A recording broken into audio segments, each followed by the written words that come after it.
2027 के यूपी चुनाव में करीब 200 सीटें लड़ने की बात कही थी। आपका वास्तविक लक्ष्य कितनी सीटें जीतना है और क्या एमआईएम सिर्फ वोट काटने वाली पार्टी होने का आरोप इस बार कैसे गलत साबित करते हैं? ऐसा कोई हमारी पार्टी की तरफ से फैसला नहीं हुआ हम कितने सीट पे लड़ेंगे। चुनाव तो जरूर लड़ेंगे और पहले से अच्छा चुनाव लड़ेंगे, तो ये बहुत जल्दी हो जाएगा कि सीट कौन सी होगी, कहां से लड़ेंगे, कितना नंबर होगा। दूसरी बात यह है कि पार्टी का ऑर्गेनाइजेशन पहले से बनिस्बत बहुत मजबूत हो चुका है और सबसे बड़ी बात यह है कि जनता में एक अंडरस्टैंडिंग पैदा हो चुकी है कि ये जो झूठा इल्ज़ाम लगाते हैं एमआईएम पार्टी के ऊपर और इल्ज़ाम लगाकर बार बार उस आवाम को एक इल्यूजन क्रिएट करते हैं कि हम सत्ता में आ रहे हैं, अब आ रही हमारी सरकार बन जाएगी।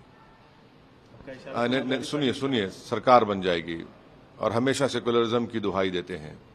वो सेकुलरिज्म जिसका हकीकत से कोई ताल्लुक ही नहीं है। तो अब जनता जान चुकी है कि ये सब झूठे वादे, ये फरेब, ये चलने वाला नहीं है और वो एक फैसला कर चुके हैं कि अब की बार हमको अपनी पॉलिटिकल लीडरशिप को मजबूत बनाना है और एक एमआईएम पार्टी एक विकल्प के तौर पर, एक स्ट्रांग विकल्प के तौर पर वहां पर और मजबूत हुई है। और बिहार के चुनाव ने तो इस सोच को और मजबूती दे दी, तक़वियत दे दी। बोलिए कि बिहार के चुनाव के बाद तो सब यही बोल रहे थे ना, तो क्या हुआ फिर, कहाँ रोक पाए वहां पर एनडीए को।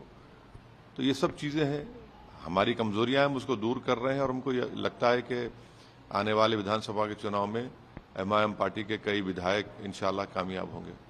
समाजवादी पार्टी कहती है कि एमआईएम की मौजूदगी विपक्ष के वोटों को बांटकर बीजेपी को फायदा पहुंचाने का है। क्या आप एक मिनट, क्या आप गारंटी देने की आप ये गारंटी देंगे कि उन सीटों पर उम्मीदवार नहीं उतारेंगे आप जहां बीजेपी को लाभ हो रहा है? अलायंस कर लीजिए ना, मैं तो कह रहा हूं अलायंस कर लो। जब अगर तुमको लगता है कि हमारी पार्टी से तुमको नुकसान होगा, अलायंस कर लो, चलो बात करो। ये कौन सी बात है? हम तो कोई एनजीओ थोड़ी हैं, या हम कोई थिंक टैंक है, या हम कोई साइंटिस्ट का ऑर्गेनाइजेशन है। हम एक पॉलिटिकल पार्टी है, हमारा काम इलेक्शन लड़ना है और हम क्या कर सकते हैं। और जो ये हमसे ये सवाल कर रहे हैं, बताओ मुजफ्फरनगर का कांड कैसे हुआ? 100 से ज्यादा महिलाओं का रेप। कौन था मुख्यमंत्री जब मुजफ्फरनगर के लोग सर्दी में कैंपों में सुकड़ रहे थे? कौन मुंबई से फिल्म स्टारों को बुलाकर नाच गाना देख रहा था? हाँ, 2014 का चुनाव किसने हारा? 17 किसने हारा? 19 किसने हारा? 22 किसने हारा? ये कभी अपने गिरेबान में झांक कर देखेंगे? इतना गुरूर अहंकार ठीक नहीं है। आपने अखिलेश यादव को गठबंधन के लिए बातचीत का संदेश दिया था। अगर एसपी आपको सम्मानजनक सीटें देने को तैयार हो तो क्या आप बीजेपी को हराने के लिए सीटों पर समझौता करेंगे? देखिए, वो एक शेर है, उस शेर का एक शेर है कि जरा नम हो तो बड़ी जरखेज है जमीन साखी।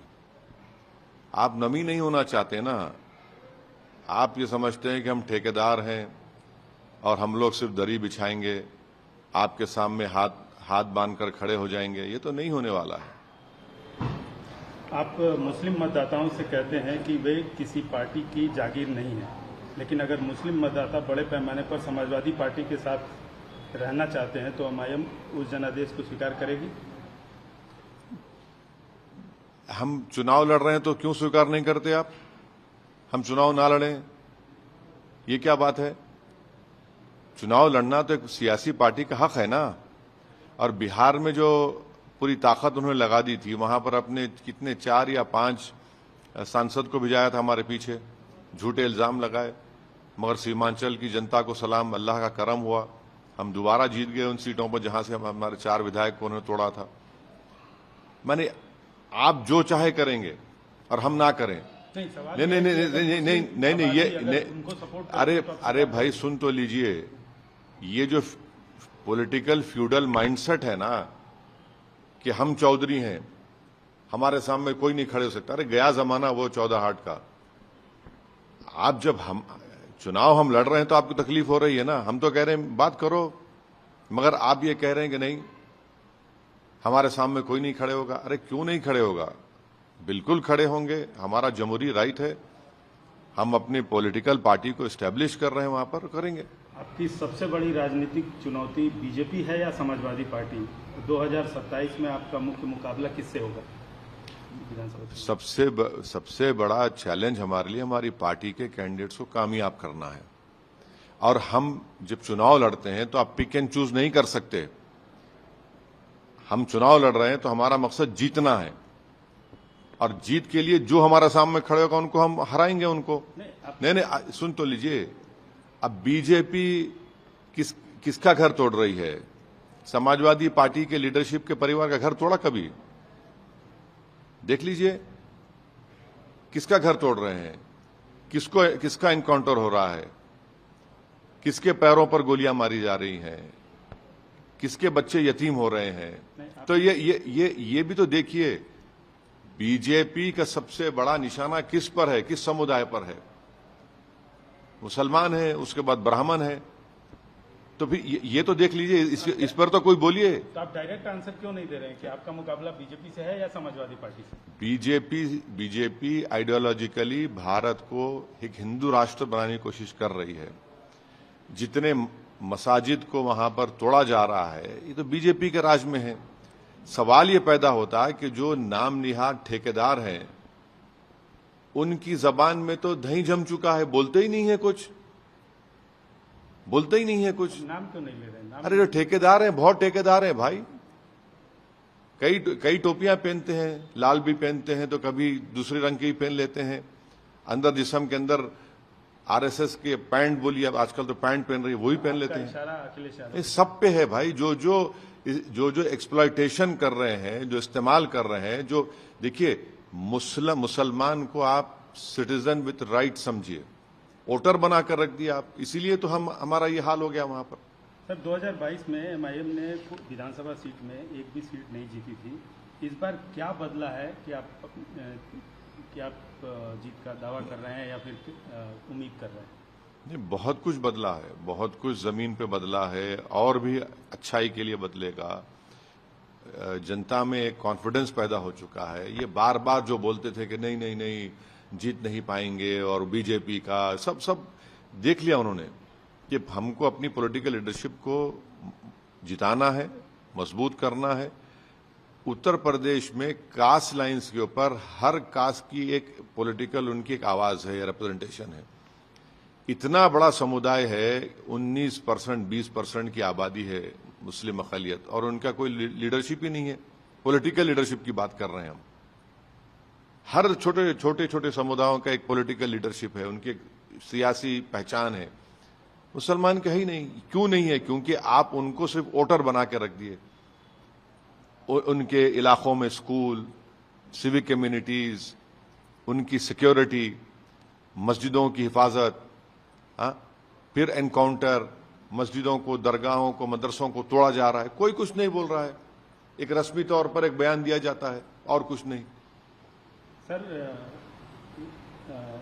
हिजाब और हालिया इलाहाबाद हाईकोर्ट का जो मामला था, आपने 26 अगस्त 2026 को आपने इलाहाबाद हाईकोर्ट के उस फैसले की आलोचना भी की थी। आपने इस फैसले का इस्लाम पर हमला बताया। क्या आपको नहीं लगता कि स्कूल यूनिफॉर्मों के नियम और धार्मिक स्वतंत्रता के बीच संतुलन का सवाल अदालत कर सकती है? एक बात समझिए, सुप्रीम कोर्ट में 9 जजेस का बेंच बनाकर साबरीमाला का केस सुन रही है। उसमें ये डिसाइड करेंगे कि आर्टिकल 25 में एसेंशियल रिलीजियस प्रैक्टिसेस क्या हैं। ये पूरे रिलीजियस प्रैक्टिसेस हैं या फिर एसेंशियल उसमें है, एसेंशियल रिलीजियस प्रैक्टिस कौन सी है। और हमारा मानना यह है कि सुप्रीम कोर्ट जब रिजर्व कर दिया जजमेंट को, क्योंकि ये कह रहे हैं कि हिजाब एसेंशियल नहीं है इस्लाम में, जब साबरीमाला का जजमेंट रिजर्व है तो जुडिशियल डिसिप्लिन ये कहता है कि उस इलाहाबाद कोर्ट के जजेस को उस पर कोई फैसला नहीं देना चाहिए था, इंटरिम फैसला। सही तो ये होता था कि उसको आप अलाउ करते हो उस बच्ची को हिजाब पहनना तावख्ते जब तक कि साबरीमाला का जजमेंट नहीं आता।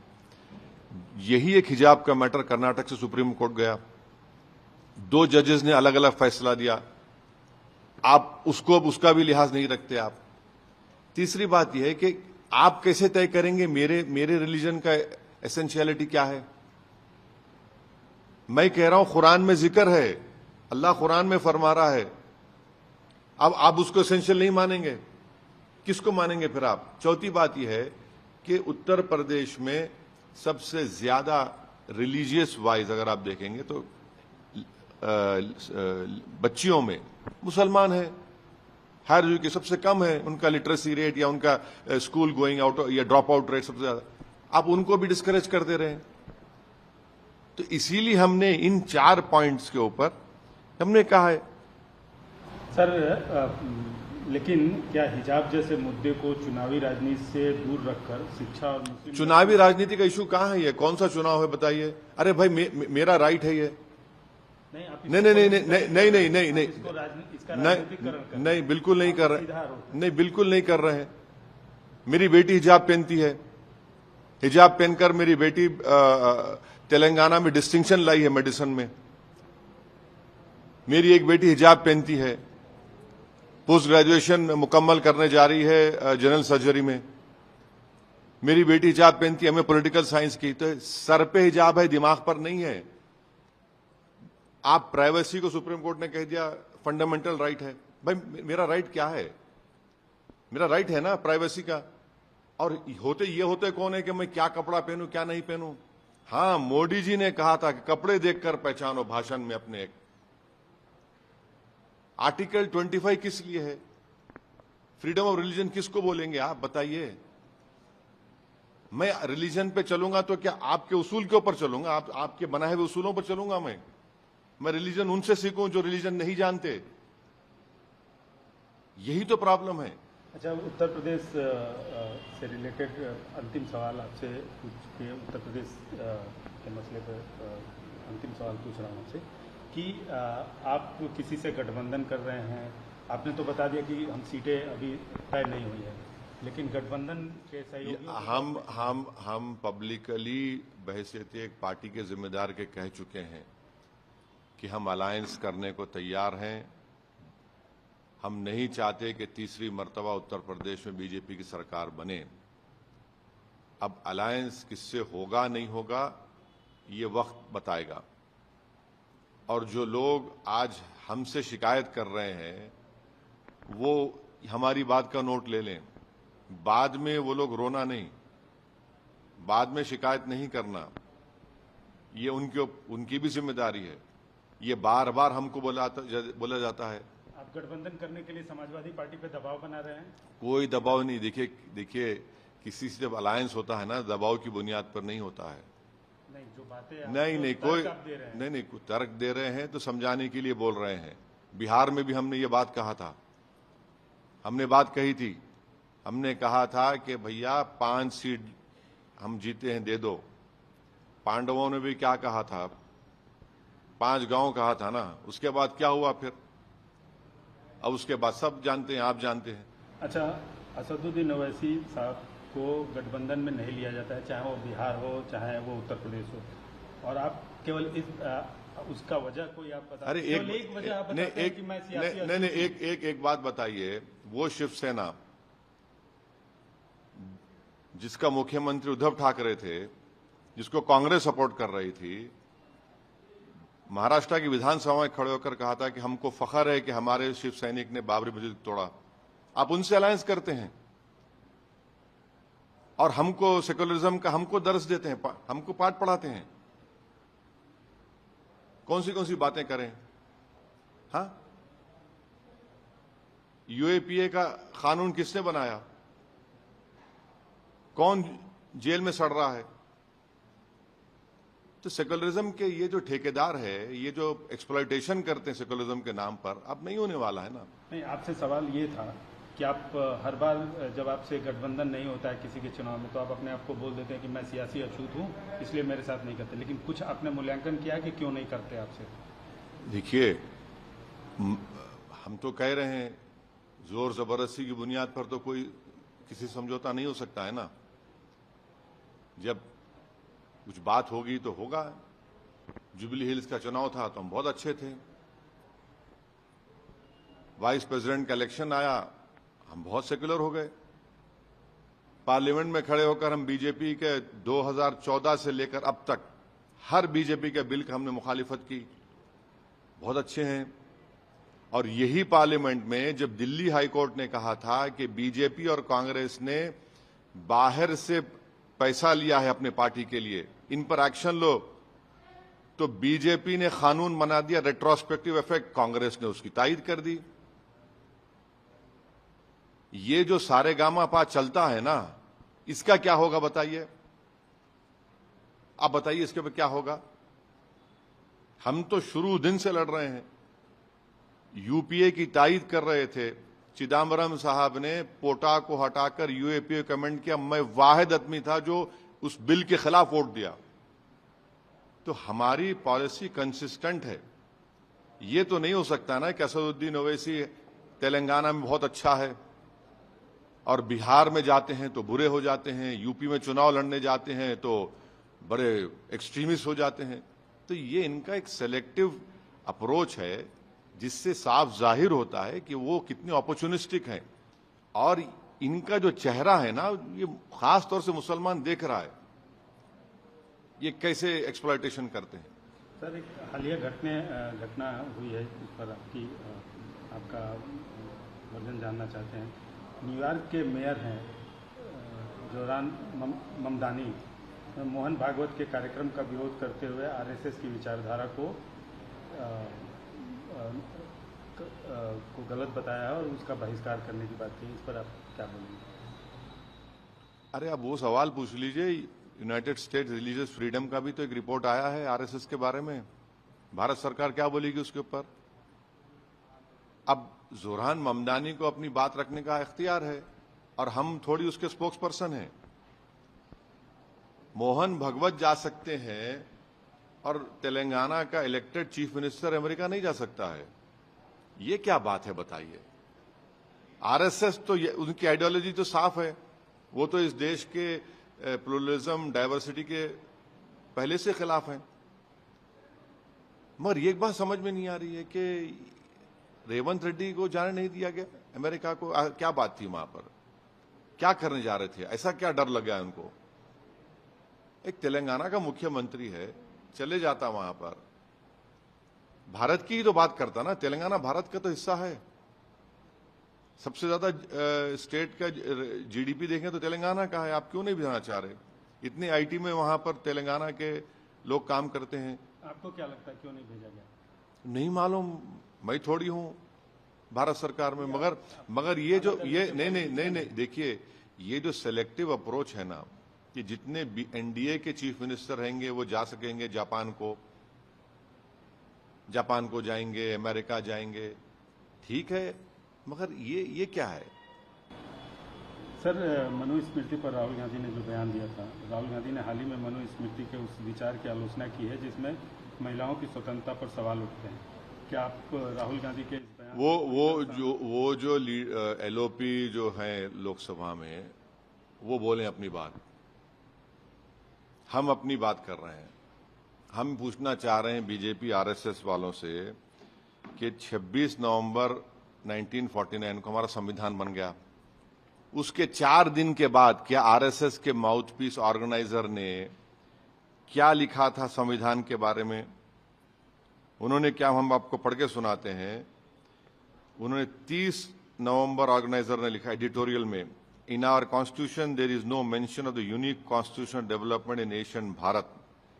Manu's laws were written before Lycurgus of Sparta or Solon of Persia. To this day, his laws are enunciated in the Manusmriti, excite the admiration of the world and elicit spontaneous obedience and the conformity. But to our constitutional pundits, that means nothing. वो तो संविधान को, बाबा साहब अम्बेडकर संविधान को नहीं पसंद कर रहे थे, ये आरएसएस का माउथ ऑर्गेनाइजर लिख रहा है।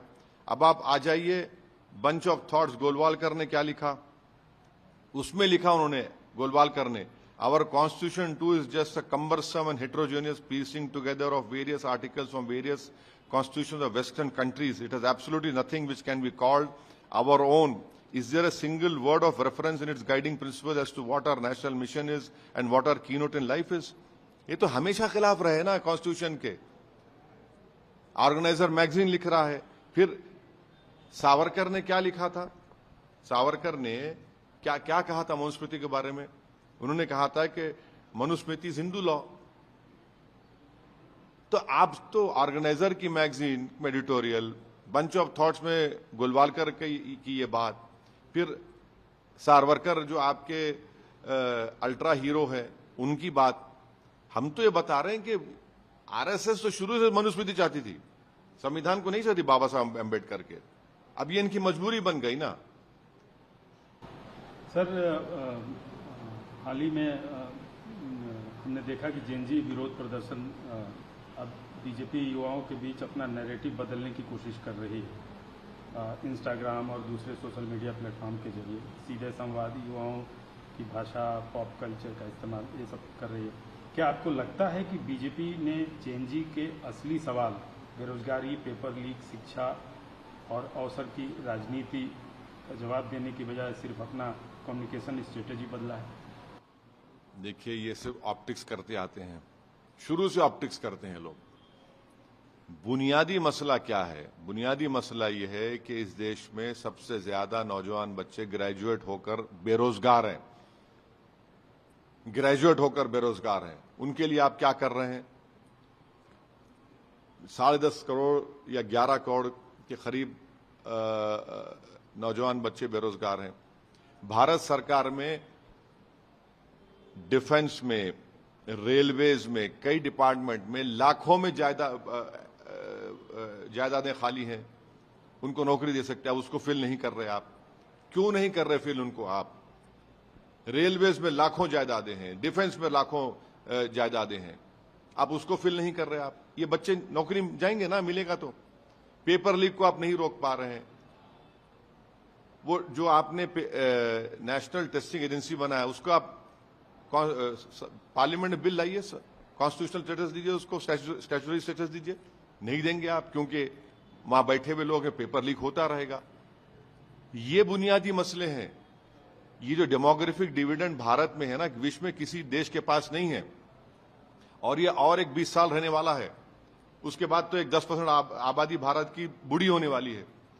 अगर आज ये सरकार में उतना विजन होता, उतना सेगैसिटी होती, तो वो इस डेमोग्राफिक डिविडेंड को भारत को मजबूत बनाने के लिए इस्तेमाल करते। मगर नहीं, मोदी जी बोल रहे कपड़े देखकर पहचानो, कोई बोल रहा है कि तुम गौ रक्षक में लग जाओ, कोई बोलता है कि तुम उस दल में चले जाओ, कोई बोलता है कि अगर कोई फुला महीने में चिकन खा रहा है, मच्छी खा रहा है, उसको पकड़ के पीट दो, कोई बोलता है कि इस तरह की बातें कर रहे हैं।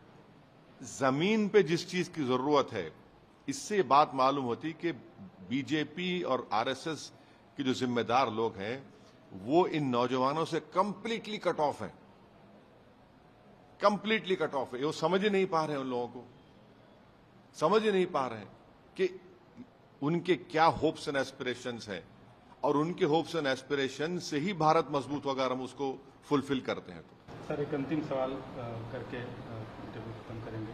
नेपाल में जो हादसा हुआ है, भारत के भी कई लोग हलाक हुए। बहुत बहुत बुरा हुआ है, बहुत बुरा हुआ है। इस तरह से वहाँ सैलाब आया है, यानी वो उसके विजुअल्स देखकर रोंगटे खड़े हो जाते हैं। और कई लोग मिसिंग हैं, 100 की तादाद में। और हम उम्मीद करते हैं कि हमारी सरकार भी, देश की सरकार भी नेपाल के ऐसे बुरे वक्त में, ऐसी तकलीफ में उनकी ज़रूर मदद करेगी। और मुझे बड़ी तकलीफ़ है जो वहाँ पर इतना बड़ा नुकसान हुआ है। बड़ा गज़ब, माने जो ज़लज़ला आया बोलते, कोई बोलते ग्लेशियर के गिरने से हुआ है। बहरहाल मैं और